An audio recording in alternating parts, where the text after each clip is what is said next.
말씀 보겠습니다. 오늘은 제목을 나를 정직한 영으로 새롭게 하소서 이렇게 했는데 오늘 사도행전 7번째 말씀을 나눕니다. 오늘은 시편을 좀 뽑아가지고 지난주 것을 좀 연결해 보겠습니다. 시편 51편 10절부터 12절입니다. 함께 봉독합시다. 시작.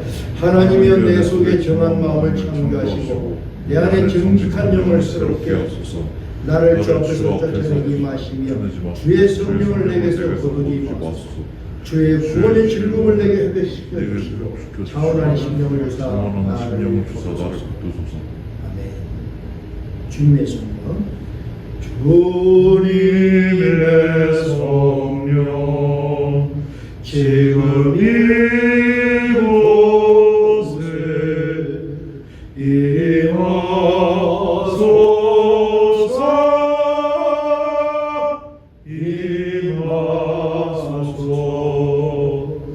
주님의 성령 지금 내 안에 임하소서.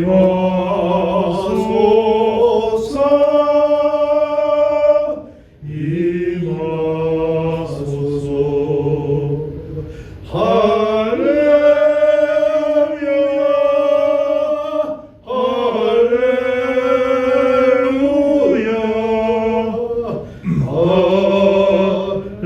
할렐루야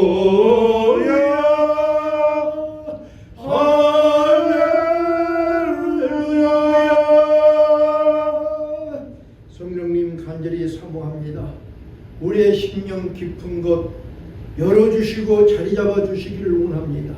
우리의 마음 생각 우리의 영 골수까지 완전히 잡아주셔서 아버지 하나님 앞에 집중해서 말씀과 연합될 수 있게끔 축복해 주시고 아버지 우리 영이 오늘 이 시간 다시 살아나는 아버지 귀한 시간으로 아버지 축복해 주시기를 간절히 간구하며 기도합니다. 부정한 좋은 십자가 뒤에 가려주시고 허락하신 말씀만 온전히 전할 수 있도록 성령님 역사해 주시옵소서. 우리 주 예수 그리스도를 의지하고 간절한 마음으로 기도드렸사옵나이다. 아멘. 할렐루야. 잘 지내셨지요? 바쁘셨어요? 누구면 다 보내야지. 나 우리 한국 사람들은 우리 웃기는 사람 뭐라고? 코미디언. 코미디언들 하는 말이 한국 사람들 웃기기가 제일 힘들어요. 근데 제가 설교를 해보면 미국 교회 가서 설교하면 반응이 참 좋아요. 물으면 금방 답이 오고 이렇게 이게 커뮤니케이션이. 근데 우리 한국 사람들은 무슨 말을 좀 땡 쳐다보고 그러니까 웃기지도 않고 웃지도 않고 얼마나 힘든지 모르겠어요. 잘 지내셨죠? 네. 우리 선생님 가만히 있는 거 봐. 아니 들려야지 혼자 대답하고. 그래서 제일 힘들다는 거야. 저는 오늘 말씀을 준비하면서도 특별히 우리 성도들에게 성령님이 역사해 주십시오. 이미 성령님이 역사했습니다. 그런데 성령으로 좀 충만한 사람들이 되게 해 주십시오.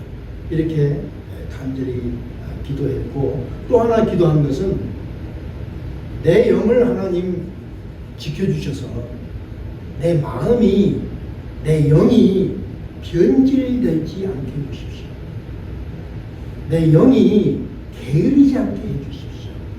내 영이 합리화시키는 이런 일들을 하지 않게 해주시고 내 마음이 깨끗한 마음, 진실된 마음을 언제나 품게 해주십시오. 그것을 놓고 기도했습니다. 제 마음의 소망도 남은 생에는 정말 무엇보다도 영적으로 깨끗한 내 영을 잘 지켜나가는 것. 저한테는 이것이 이제 남은 생의 숙제요 싸움이 된다 이렇게 생각합니다. 여러분도 여러분의 마음을 지키고 영을 깨끗하게 잘 지키는 이런 축복이 있기를 축원을 드립니다. 지난주는 하나님의 말씀을 들은 사람들의 두 가지 반응을 우리가 생각했습니다. 이 말씀도 참 단순한 것 같지만 너무 현실적으로 너무 이 두 가지 반응이 오늘 교회 안에서도 있습니다. 하나는 하나님의 말씀을 들었습니다. 그랬더니 마음이 찔렸다 그랬습니다. 근데 마음이 찔리고 나서 그 다음에는 이제는 우리가 그렇다면 어찌할까? 이렇게 방법을 생각을 했습니다. 돌아나오는 방법을 생각했습니다. 내가 이렇게 살면 안 되겠구나. 내가 이런 생활을 하면 안 되겠구나. 내가 이런 신앙생활을 하면 안 되겠구나. 이것을 생각을 하면서 방법을 구했고 방법을 찾았고 그랬더니 그 방법을 바꿔서 살았더니 그 삶이 변화가 되었다. 이런 것을 생각했고 또 다른 하나는 하나님의 말씀 똑같이 들었습니다. 똑같이 마음이 찔렸습니다. 그런데 반응이 뭐냐면 어찌할 거가 아니라 분노를 했다. 분노를 했다. 이런 두 가지 반응을 우리가 보면서 정말 똑같이 하나님의 말씀을 들었는데 왜 분노하는가? 그 이유는 도대체 무엇일까? 여러분 어떤 설교가 나쁜 설교가 어디 있습니까? 또 어떤 설교가 성도들 잘못되라고 하는 설교가 어디 있습니까? 이 세상에 하나님의 말씀은 언제나 선이고 언제나 사랑이고 언제나 좋은 말씀인데 왜 하나님의 말씀을 듣고 분노할까? 하는 것을 우리가 생각을 해봤는데 성령님이 그 답을 알려주셨습니다. 우리가 지난주에 상고했던 말씀이에요. 성령님은 무슨 말씀하셨냐면 어떤 사람들이 이런 사람들이 많이 나타날 텐데 어떤 사람들은 믿음에서 떠난다. 다시 말하면 하나님의 관계에서 떠났는데 그 원인은 뭐냐? 미혹해하는 영과 미혹하는 거짓 선지자들의 거짓 가르침과 귀신의 가르침을 쫓았기 때문에 미혹받아서 믿음에서 떠났는데 그들의 더 내적인 것을 보니까 이렇게 미혹을 받아서 그들의 마음은 어떤 상태인가 하니 양심이 화인을 맞게 된다. 양심이 화인을 맞으니까 어떤 삶을 살게 되냐면 외식하는 삶을 살게 되고 거짓말하는 자가 된다. 그런 삶을 살아간다.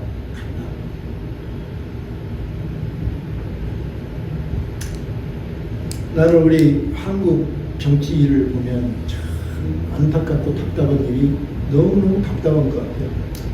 이번에 이제는 또 그 문 대통령 그 정권에서 과거에 잘못했던 거, 거짓말했던 거 전부 파헤치더라고요. 뭐 몇 개월 되지만 벌써부터 시작이에요. 난리가 나는 것 같아요. 그러면 다 들춰내면 또 감옥에 보내겠죠. 그런 모습을 보면서 한 정권을 운영을 하고 나라를 살림을 하는데 왜 이렇게 거짓말을 많이 했을까? 왜 훔쳐가는 것이 그렇게 많았을까? 나라를 대표하는 사람들인데 그들의 인격은 어떤 인격이었을까? 최고의 지성들이라고 말하는데 그 최고의 지성들의 양심은 어떤 상태였을까? 이런 걸 생각을 해봐. 결국에는 그들의 그 양심이 화인을 맞아서 진리 구분이 되지 않고 자기들 합리화하는 그런 거짓을 일삼았기 때문에 또 결과가 고통스러운 결과가 반복되는 그런 세상의 한 모습을 우리가 볼 수 있습니다. 그래서 우리가 살아가는 우리 삶 속에 중요한 것은 그렇다면 이 화인, 양심의 화인을 맞지 않아야 되는데 이 양심의 화인을 맞지 않으려면 어떻게 해야 되는가? 또 우리가 지난주에 답을 얻은 것이 뭐냐면 하나님의 말씀만이 나를 변화시킬 수 있고 내 양심을 지켜준다. 그러기 위해서 하나님의 말씀이 내 안에 있고 나를 지키기 위해서는 우리가 첫 번째 설교를 잘 들어야 됩니다. 설교를 듣는 자세가 잘 되게 된다. 그래서 설교를 듣는 자세 4가지를 우리가 참고했습니다. 두 번째는 설교를 잘 듣는 것뿐만 아니라 이제는 설교를 들었으면 어찌해야 할까? 어찌해야 할까? 그래서 내가 어찌해야 할 것을 찾아서 나가야 된다. 그런데 이렇게 어찌할꼬 하고 질문하는 그런 사람들에게 베드로가 권면하기를 회개하라, 세 가지를 말했습니다. 회개하라, 침례를 받으라, 성령으로 살라. 가장 중요한 거예요. 가장 중요한 거. 다시 말하면 어찌할까? 어떤 문제에서 내가 어찌할까? 회개하라. 회개 뭡니까? 내가 어찌할꼬? 내가 말씀 안에서 발견된 데서 돌아 나와야 됩니다. 돌아 나와야 돼요. 똑같은 일을 반복하면 안 되고 돌아 나와야 됩니다. 그것이 회개예요. 돌아 나와요. 내가 잘못된 습관에서 돌아 나와야 합니다. 두 번째는 침례를 받으라고 해요. 침례는 뭡니까? 진실한 신앙의 고백입니다. 내 신앙적 정리를 다시 해봅니다. 내 신앙적인 정리, 내 신앙적인 내 인격, 내 신앙적인 내 삶, 내 신앙적인 양심, 다시 한번 정리를 해보는 거예요. 그리고 정리를 하는 거예요. 그리고 다시 한번 결단하고 내가 살아가는 데 확신을 다시 하는 것이 침례를 받는 행위입니다. 그러니까 우리 마음속에서는 침례를 매일마다 받는 거예요. 그리고는 우리에게 말하기를 내 인격이나 내 힘과 내 능력으로 사는 것이 아니라 성령으로 살라. 이 성령은 선물로 받는 것입니다. 내가 하나님 앞에 바로 서면 하나님께서 우리에게 성령으로 성령의 선물을 주셔서 성령 안에서 아름다운 신앙의 공동체를 이루면서 사는 거예요. 성령 받아서 성령의 능력으로 내가 혼자 무슨 잘난 모습으로 사는 것이 아니라 성령 안에서 아름다운 신앙의 공동체를 이루는 거예요. 이것이 성경에서 우리에게 밝혀주신 말씀이고 지난주일날 우리가 상고했던 말씀입니다. 저는 이 말씀을 연이어서 생각을 했습니다. 그래서 사도행전 2장에 보니까 이렇게 성령 정말 받은 성도들이 서로 통용을 하고 서로를 돕고 해서 아름다운 신앙의 공동체 삶을 유지해 갔어요. 그랬더니 세상 사람들이 그들을 존경하고 두려워했다고 했습니다. 자, 그런데 저는 이렇게 생각합니다. 그때 그 초대교인들은 성령 충만을 받았는데 그 성령 충만을 받은 그 마음을 어떻게 계속 유지해 갈 수 있었을까? 얼마나 오랫동안 유지했는지는 알 수 없으나 얼마 정도 유지해 갔어요. 어떻게 해서 그 마음을 성령 충만을 유지해 갈 수 있었을까? 저는 우리 성도들에게 이런 말을 잘 합니다. 하나님의 축복을 일일 반창고처럼 사용하지 마십시오. 어려우면 하나님 앞에 간구해서 하나님의 축복을 받으면 마음에 감사를 하는데 감사하고 조금 지나면 잊어버려요. 그래서 이 감사가 잊어버리고 하나님의 은혜를 잊어버려요. 이런 것이 아니라 하나님의 축복을 계속적으로 받고 계속적인 관계를 유지해야 한다. 이것은 우리에게 너무나 중요한 것 같습니다. 이런 것을 생각해 볼 수 있습니다. 우리의 신앙의 신실된 신앙은 변질될 수 있다. 신앙은 살아서 움직이는 거기 때문에 변질될 수 있습니다. 이 변질이라는 것은 우리에게 너무나 무서운 것입니다. 그래서 바울은 예배소에 있는 예배소 교인들에게 예배소서 5장 18절에 당부하기를 술 취하지 말라. 이는 방탕한 것이 오직 성령으로 충만함을 받으라. 둘 중에 하나입니다. 술 취하지 말라면 세상에 집중하면서 사는 것 아니면 성령으로 집중해서 사는 것 둘 중에 하나인데 너희들은 성령으로 충만함을 받으라고. 성령으로 충만받지 않으면 술에 취할 수 있음을 말씀하고 있습니다. 우리가 이 신앙적인 변질을 가져오는 많은 요소가 있어요.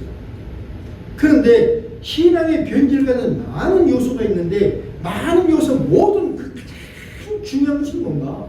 내 신앙을 변질시키는 가장 중요한 것은 뭔가? 그것은 항상 자기 자신에게 머물러 있는 상태로 굳어져 버린 거예요.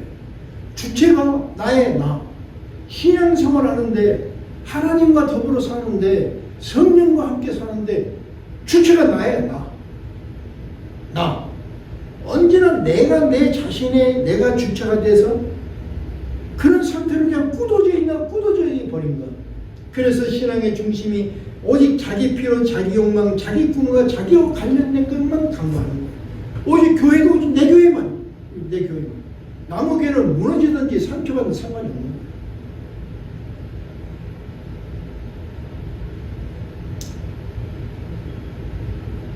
옛날에 제가 평신도 때 저희 교회에 큰 분란이 일어났어요. 큰 분란이 일어나서 담임 목사님이 설교를 할 수 없게 됐어요. 그러니까 지방교회에서 이웃에 있는 같은 교단에 있는 이웃에 있는 목사님을 보내서 설교 좀 하게끔 그렇게 했습니다. 그 얼마 안 떨어진 곳에 있는 목사님 모셔서 설교를 한 2달 했어요. 그랬더니 그 교인들 중에 한 사람이 나한테 하는 말이 이제 우리 목사님 설교 듣고 그 교인들 우리 교회 많이 오겠네. 이런 말을 해요. 이 교회는 지금 상처를 받아서 상처가 크게 깊은 상처를 받았는데 저게 깨지면 저기서 콩고물이 좀 떨어져서 우리한테 오겠구나. 이런 마음을 갖는 거예요. 정말 변질된 신앙 모습을 어떤 교회가 크게 몇 천만 불을 들여서 엄청나게 큰 교회를 지었어요. 좋은 시설을 지었어요. 그랬더니 그 지역에 있는 교회들이 작은 교회 중간 정도 되는 교인들이 반씩 다 가버렸어. 그게. 그러나 이 교회가 한 20년 30년 고생해서 이루어진 교회인데 한 반이 뚝뚝 나가버렸어. 그리고 그 교회가 결국에 쓰러져 버렸어. 그렇게 쓰러진 교회가 여러 교회. 그런데 그걸 쓰러지고 모아진 여러 교인들이 모아진 그 교회는 아주 나는 리더십의 최고의 권위자 이러고 다니는 교회의 변질된 모습, 변질된 신앙. 이것은 이 교회의 우리 신앙의 독소라는 거예요. 언제나 성령 충만을 받으면 좋은데 언제나 성령 충만을 받는 것이 아니라 내 마음이 내 중심에서 착 한번 내가 실수하면 내 신앙이 변질될 수 있고 그 변질된 신앙은 많은 이 세상의 고약한 냄새를 풍기게 된다는 것을 우리가 생각을 합니다. 변질된 신앙, 변질된 교회는 세상을 정화시키고 하나님 뜻을 성취시키는 것이 아니라 거꾸로 하나님의 뜻을 가로막고 세상에 아주 악취를 풍기게 된다. 그렇기 때문에 변질된 신앙을 변질되지 않도록 예비하는 것은 우리에게 너무너무 중요한 것이다. 이런 생각을 합니다. 자, 그러면 어떻게 신실한 영성을 변질되지 않는 신앙을 우리가 가질 수 있습니다. 여러분 양심도 있잖아요. 양심도 변질되지 않아야 되잖아요. 사람의 관계도 변질된 것처럼 고약한 거 없지. 부부가 이혼하면 왜 이혼합니까? 사랑이 누가 잘했다 잘못했다 따질 것이 아니라 그 사람 기본이 변질됐기 때문에. 그럼 왜 변질됐는가? 각자가 자기중심 생각이 있기 때문에 변질돼요. 누구든지 변질될 수 있습니다. 나는 특별히 우리 성도들, 저를 포함한 우리 성도들은 다른 것은 몰라도 신앙만큼은 변질돼서는 안 된다.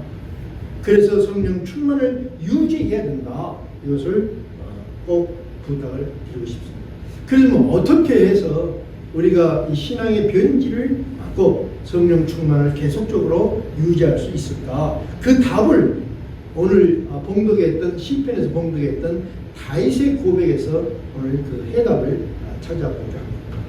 여러분 다윗은 정말 진실한 믿음을 가진 사람이었습니다. 믿음으로 골리앗을 싸워서 이긴 사람, 우리 다 아는 골리앗을 이겼어요. 모든 다른 사람들도 다 이스라엘 사람 군인들 다 믿는 사람들이고 하나님을 알지만 눈앞에 보이는 거대한 어떤 시험을 보고 나는 할 수 없다 했었어요. 근데 다윗은 믿음으로 골리앗을 싸워서 무찔린 사람이었어요. 자기를 죽이기 위해서 그렇게 정말 원수처럼 했던 사울 왕을 2번이나 용서한 사람. 무엇으로? 믿음으로. 수많은 전쟁에서 다윗은 믿음으로 승리를 했습니다. 그리고는 이스라엘 역사에 가장 위대한 강한 나라를 세웠습니다. 그런 위대한 다윗인데 그런 다윗도 한순간 자신의 마음을 다스리지 못했고 그래서 어떻게 했습니까? 한순간이에요. 한순간. 자기 마음을 다스리지 못해서 간음을 했습니다. 그리고는 의도적인 살인을 했습니다. 한 번 실수는 2번 실수를 만듭니다. 그리고 우리가 갖는 실수는 값을 치러야 됩니다. 그 값은 아픔과 고통의 값, 세월로 시간으로 값을 치르는 것입니다. 고통스러운 거예요. 현석이 현철 형제님 들으시기 바랍니다. 한 번 실수하면 그 실수를 메꾸는데 큰 고통과 아픔과 시간으로 지불해요. 실수를 하면 안 돼요. 실수하기가 누가 실수하고 실수합니까? 그런데 왜 실수하나? 내 영이 올바르지 못해서 내 마음을 온전히 다스리지 못하면 내 생각이 잘못되어져서 잘못된 생각, 잘못된 실수를 한다. 이것을 여러분 한번 꼭 기억해 볼 수 있기를 바랍니다. 다윗이 엄청난 실수를 했고 깊은 아픔과 고통의 값을 치렀습니다. 이 다윗의 실수를 놓고 엘렌 레드파드라는 신학자는 이런 말을 했어요. 다윗이 밧세바로 인해서 이루어진 그 사건은 단순히 한 번에 이루어진 그런 사건이 아니라 다윗이 지금까지 살아오면서 그 마음에 쌓였던 죄성의 앙금들이 그 안에 있다가 죄성의 앙금들이 어느 날 마음에 누수해지니까 앙금이 그냥 솟아 올라왔던 결과였다. 우리가 예수를 믿고 예수님의 보혈로 우리가 죄가 용서받았지만 그러나 죄가 갖고 있는 본성적인 그 앙금들이 저 안에 갇혀있다. 잠재되어 있습니다. 잠재 있는데 성령의 능력으로 내가 그 영적으로 제압하지 못하면 언제든지 이 악한 이런 죄성들은 우리 안에 올라오고 차올라서 결국에는 이런 죄성으로 인해서 어떤 사건 사고를 우리가 실수로 치를 수 있다 하는 것을 생각합니다. 그분은 엘렌 레드파드는 결론적으로 이런 말을 합니다. 인간이 품고 있는 죄성은 죽지 않고 활동하며 자라납니다. 죄는 다스리지 않으면 더욱더 자랍니다. 성장합니다. 그런 말이 있죠. 바늘도둑이 소도둑 된다. 영적인 것도 마찬가지입니다. 그러므로 죄성에 대항하지 않으면 반드시 더 큰 죄를 생산하게 됩니다. 죄를 대항해서 막아야 된다. 막아야 된다. 그러면 죄를 대항해서 막으려면 어떻게 해야 되느냐? 한번 봅시다. 다윗은 이 깊은 상처를 경험하고는 3가지를 간절히 기도했습니다. 첫 번째는 뭐냐면 하나님은 내 속에 정한 마음을 창조하시고 내 안에 정직한 영으로 새롭게 해 주십시오. 우리 교회 표어가 뭐냐면 내 안에 정직한 영을 새롭게 하소서. 내 안에 정직한 영을 새롭게 하소서. 이것이 우리의 절절한 기도가 교회입니다. 여기서 말하는 정한 마음은 뭡니까?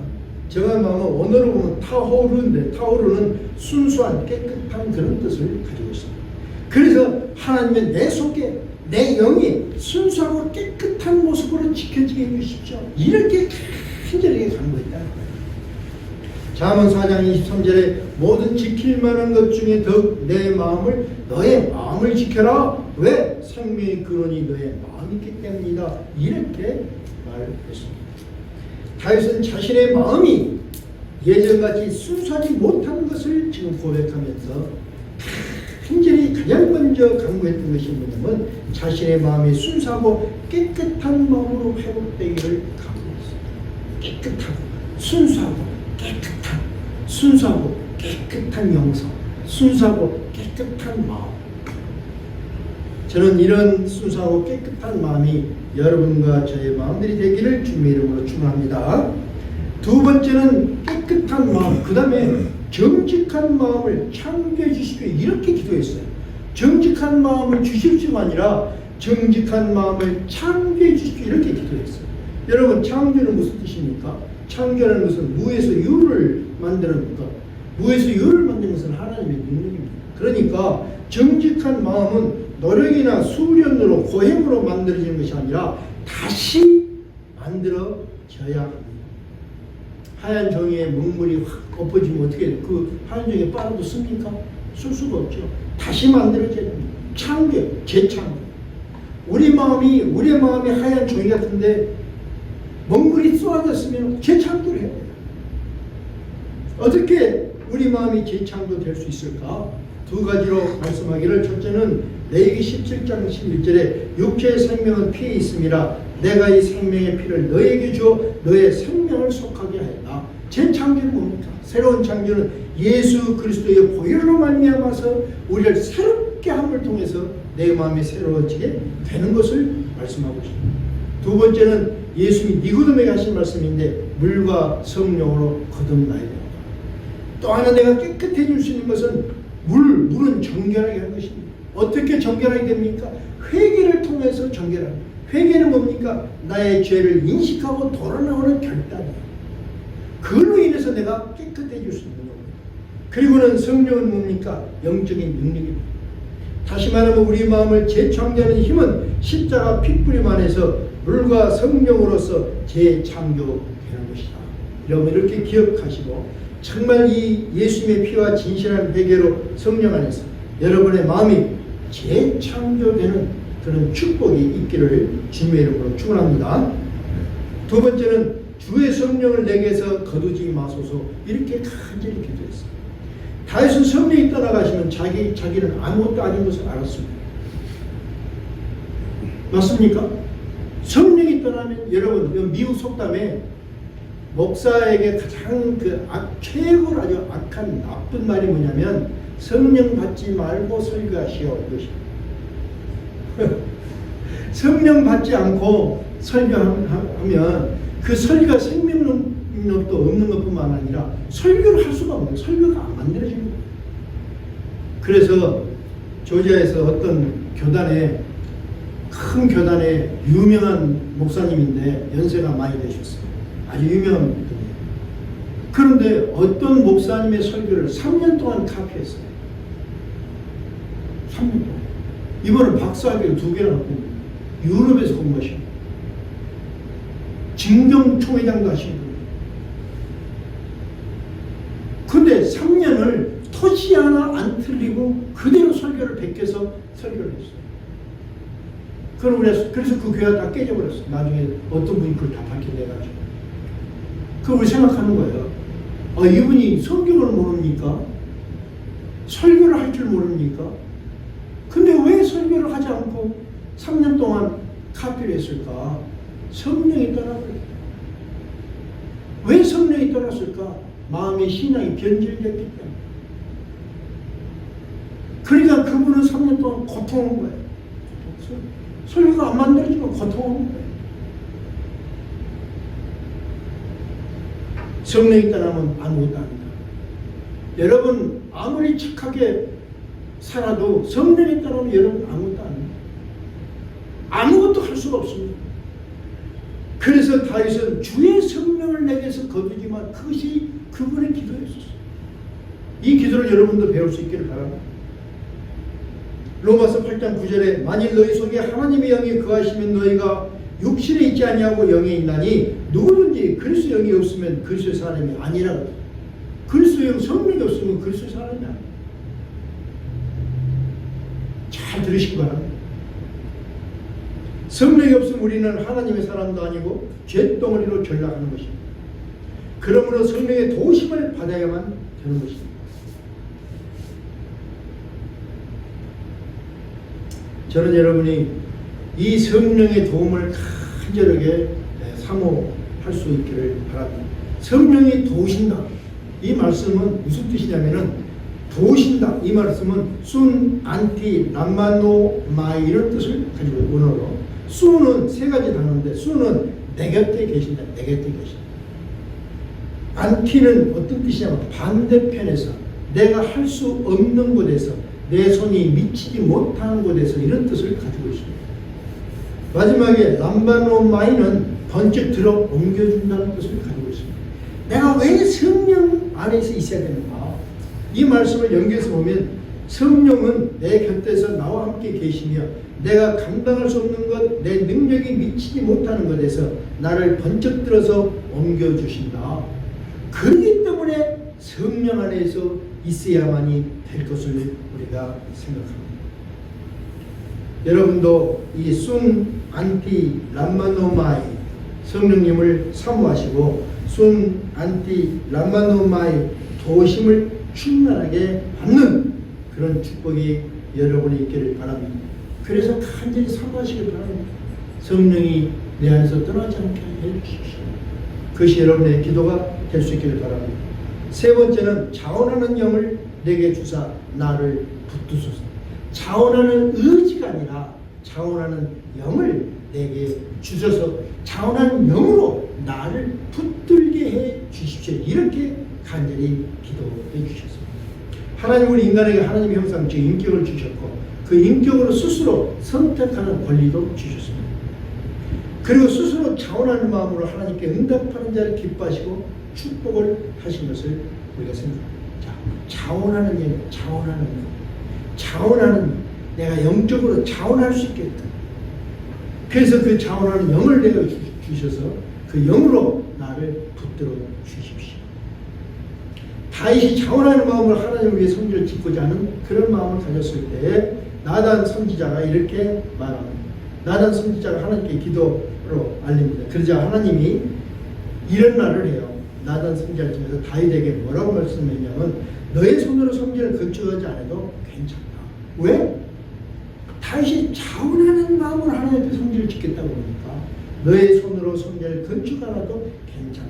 이렇게 위로를 하시고는 너의 나라를 영원히 세워주겠다고 축복으로 약속해 주셨습니다. 이것이 하나님 앞에 서는데 자원하는 영으로 하는 거예요. 영으로. 저는 여러분이 교회 일, 또 신앙적인 삶, 복음 전도 모든 것을 억지로 해야만이 되기 때문에 그런 것이 아니라 마음속에 자원한 영적인 이끌림을 받아서 하나님 일을 하는 그런 여러분이 되기를 진실로 바랍니다. 왜 그러냐면 자원하는 마음이 하나님의 마음을 여는 열쇠가 되기 때문입니다. 사도행전 19장 9절에 보면은 바울이 에베소서에서 석 달 동안 하나님 나라에 대한 복음을 전했습니다. 그런데 석 달 동안 복음을 전했는데 사람들이 자원한 마음으로 반응을 하는 것이 아니라 여기서 이번에는 뭐라고 말을 하냐면 마음이 굳은 사람들이 그 안에 있다. 사람들이 마음이 굳어서 순종하지 않고 무리 앞에서 이 도를 비방하는 바울이 그들을 떠났다고 했습니다. 자기 마음속에 정말 자원하는 마음이 있어야 되는데 자원하는 마음 대신 마음이 굳은 사람들이 있었다. 자원하는 마음 반대는 마음이 굳은 거 아니었습니까? 이 굳었다는 것은 마음의 본래 기능이 상실됐다는 것을 말합니다. 옥토밭은 뭡니까? 빗물을 받아들이고 흡수하는 것입니다. 그럼 옥토밭이 돼요. 반대로 돌밭은 뭡니까? 빗물을 튕겨내고 흘려보내요. 똑같이 빗물을 받아요. 근데 옥토밭은 빗물을 잘 흡수해요. 그럼 옥토가 돼요. 그러면 어떡합니까? 옥토가 되면 더 번성하잖아요. 또 번성. 돌밭은 뭡니까? 똑같이 비를 받아요. 근데 흡수하지 않고 튕겨내고 흘려보내버려요.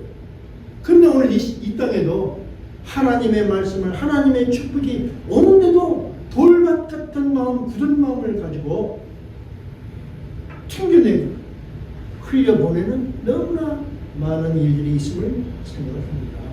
예수님도 그 굳은 마음을 가진 자에 대해서 말씀하시기를 우리가 너희를 향하여 피리를 불어도 너희가 춤추지 않고 우리가 슬피 울어도 너희가 가슴을 치지 아니한다고 말씀하셨습니다.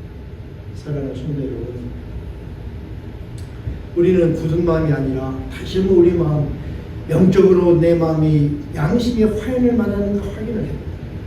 다시 한번 내가 내 마음이 굳은 마음인가 아니면 옥토밭인가 또 한번 확인해 볼 수 있기를 바랍니다. 이것이 너무너무 중요하기 때문에 바울은 성도들 위해서 기도하기를 에베소서 1장 1절 17절부터 20절인데 이렇게 기도를 합니다. 우리 성도들에게 지혜와 계시를 주사 하나님을 알게 해주십시오. 두 번째는 뭐냐면 우리 성도들의 눈을 밝혀서 부르심이 무엇인지를 알게 해주십시오. 19절에는 성령의 능력이 얼마나 큰지 알게 해주십시오. 20절에는 교회의 머리가 되시어 만물을 충만케 하시는 것을 그들이 알게 해주십시오. 이렇게 간절히 기도했습니다. 이것을 알아야 자원하는 심령이 되기 때문입니다. 사랑하는 성도 여러분, 우리 다시 생각합니다. 오직 정직한 영으로만이 하나님을 알고 성령을 알고 교회를 알고 나를 부르심을 알게 되는 것입니다. 그래서 그리고 정직한 영적인 생활만이 하나님을 보고 자신을 발견하는 데서 시작을 하고 하나님이 기뻐하시는 열매를 우리의 삶 속에서 우리의 공동체에서 열매를 맺게 하는 것입니다. 이것이 아름다운 삶입니다. 이것이 인정되어진다면 여러분도 정말 간절한 기도가 정직한 영으로 나를 새롭게 해주십시오. 이렇게 오늘부터 정말 기도하는 그런 여러분이 될 수 있기를 바랍니다. 정직한 영으로 새롭게 하옵소서. 정직한 영으로 새롭게 하옵소서. 그래서 여러분의 영이 변질되지 않고 성령으로 충만을 받아서 정말 아름다운 공동체를 한번 건설해서 아름다운 삶을 살아가는 그런 여러분들의 남은 삶 되시기를 주님의 이름으로 축원합니다. 우리 영이 변질되지 않게 하여 주시옵소서. 우리의 신앙이 변질되지 않게 하여 주시옵소서. 변질되면 실수합니다. 실수는 깊은 고통의 값을 치러야 합니다. 아버지 하나님, 다시 한번 간절히 간구하오니 우리의 마음을 지켜주시고 우리 영을 새롭게 하여 주셔서 성령 충만을 유지하는데 부족함이 없는 축복 허락하옵소서.